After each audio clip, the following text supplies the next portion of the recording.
పోయింది నా బిడ్డ ప్రాణమే. కానీ దీనికి మాత్రం హెచ్ఓడి సార్ యువరాజులు కంపల్సరీ నాకు వచ్చి ఇప్పుడు నాకు సమాధానం చెప్పాలి. సరే నా బిడ్డ ప్రాణం పోయింది సార్, పై నుంచి కింద పడినాడు కదా, ఆ నిమిషం నుంచి ఇంతవరకు ఒక కాలు నాకు చేసి చెప్పలేదు ఆయన. క్లాస్ కి రాలేదనేసి ఎప్పుడు చూసినా కంప్లైంట్ ఇస్తానే ఉంటారు, క్లాస్ కి రాలేదు, అది చేయలేదు, ఇది చేయలేదు అని రిక్వెస్ట్ చేసి నేను చెప్పేసే వెళ్ళాను సార్ 1 వీక్ ముందు.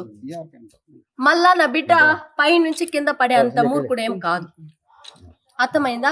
కష్టపడి కుటుంబం నుంచి మేము పుట్టినాం సార్, వాడికి అర్థం అవుతుంది. కానీ ఏదో జరిగింది, దానికి సమాధానం వాళ్ళు చెప్పే తీరాలి. అది కేటనక ఒళ్ళంది వెళ్ళి చెల్లర్తెట్లి ఇప్పుడు మేము లోపలికి వెళ్ళి అడిగిన దానికి ఈ బాబుని లోపల నుంచి బయట కింద తోసినారు. అదే వాళ్ళ ఇంట్లో